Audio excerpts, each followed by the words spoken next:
పూర్తి వివరాలకు చదవండి రేపటి అక్షర శిల్పం దినపత్రికలో.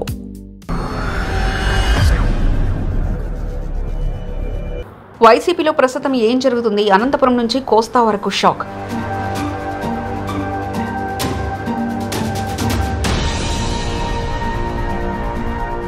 ఎందుకు ఈ జంపింగ్లు, రాజీనామాలు?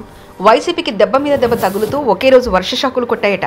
వైఎస్ఆర్ కాంగ్రెస్ పార్టీకి అటు అనంతపురం నుంచి కోస్తా జిల్లాల వరకు వరుసగా షాకులు తగులుతున్నాయి. ముఖ్యంగా ఆ పార్టీకి సంబంధించిన నేతలందరూ కూడా ఒకరొకరుగా జారుకుంటున్నారు. వారందరూ కూడా రాజీనామా బాట పెట్టి పార్టీని వదిలేస్తున్నారు.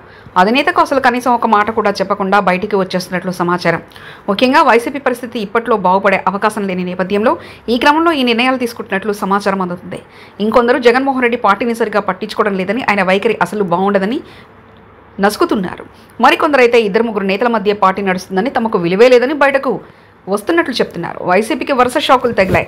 బుధ గురువారంలో ఉదయం శాసనమండలి deputy chairperson Zakia Khanam YCP పార్టీకి రాజీనామా చేస్తున్నట్లు ప్రకటించారు. అలాగే ఎమ్మెల్సీ పదవికి కూడా రాజీనామా చేశారు. అనంతరం AP BJP chief Daggubati Purandeswari సమక్షంలో బీజేపీలో చేరారు. జకియా ఖానం ఇక చీరాల మున్సిపల్ చైర్మన్ పదవికి కూడా వైసీపీ కోల్పోయింది. చీరాల మున్సిపల్ చైర్మన్ ఇంజరం శ్రీనివాసరావుపై పెట్టిన అవిశ్వాస తీర్మానం నెగ్గింది. అయితే అంతకుముందే ఆయన మున్సిపల్ చైర్మన్ పదవికి రాజీనామా చేశారు. మరోవైపు అంజరం శ్రీనివాసరావు ఇప్పటికీ టీడీపీలో చేరారు. వైఎస్ఆర్ కాంగ్రెస్ పార్టీకి వరుస షాకులు తగిలింది. 2004 ఆంధ్రప్రదేశ్ అసెంబ్లీ ఎన్నికల ఫలితాల అనంతరం చాలా మంది నేతలు వైసీపీకి రాజీనామా చేశారు. విజయసాయిరెడ్డి, బాలినేని శ్రీనివాసరెడ్డి, సామినేని ఉదయభాను, ఆవంతి శ్రీనివాస్ వంటి నేతలతో పాటుగా ద్వితీయ శ్రేణి నేతలు సైతం వైసీపీకి గుడ్ బై చెప్పారు. వీరిలో కొంతమంది కూటమి పార్టీలో చేరగా మరికొంతమంది క్రియాశీలక రాజకీయాలకు దూరంగా ఉంటున్నట్లు ప్రకటించారు. స్థానిక సంస్థల్లో వైసీపీ నుంచి గెలిచిన కార్పొరేటర్లు, కౌన్సిలర్ కూడా చాలా మంది వైసీపీని వీడారు. టీడీపీ జనసేన పార్టీలో చేరడం, గుంటూరు, విశాఖపట్నం వంటి మేయర్ పదవులకు, చాలా చోట్ల మున్సిపాలిటీ చైర్మన్ పదవులను కూటమి పార్టీలు కైవసం చేసుకున్నాయి. ఇక 6 ఎమ్మెల్సీలు వైసీపీకి రాజీనామా చేశారు. ఇప్పటికే 5 ఎమ్మెల్సీలు తమ పదవికి రాజీనామా చేయగా నిన్న బుధవారం ఏపీ శాసనమండలి డిప్యూటీ చైర్పర్సన్ జకియా ఖానం కూడా వైసీపీకి రాజీనామా చేశారు. వైసీపీ సభ్యత్వంతో పాటుగా ఎమ్మెల్సీ పదవికి కూడా రాజీనామా చేస్తూ జకియా ఖానం మండలి చైర్మన్కు లేఖ రాశారు. జకియా ఖానం 2020 జూలైలో ఎమ్మెల్సీగా ఎన్నికయ్యారు. గవర్నర్ కొట్టలామె ఎమ్మెల్సీగా ఎన్నికయ్యారు. అనంతరం జకియా ఖానం బీజేపీలో చేరారు. అయితే జకియా ఖానం రాజీనామా మరొకముందే మరో నేత వైసీపీకి మున్సిపల్ చైర్మన్ పదవికి రాజీనామా చేసినట్టుగా ప్రకటించారు. బాపట్ల జిల్లా Chirala municipal chairman Janjaram Srinivasarao municipal chairman పదవికి రాజీనామా చేశారు.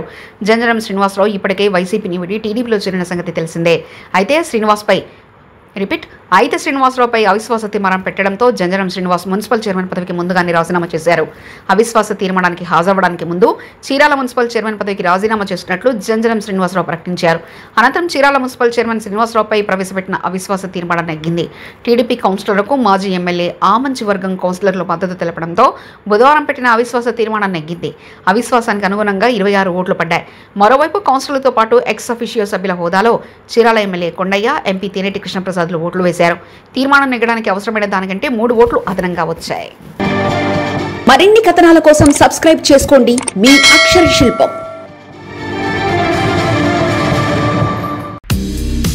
పూర్తి వివరాలకు చదవండి రేపటి అక్షర శిల్పం దినపత్రికలో.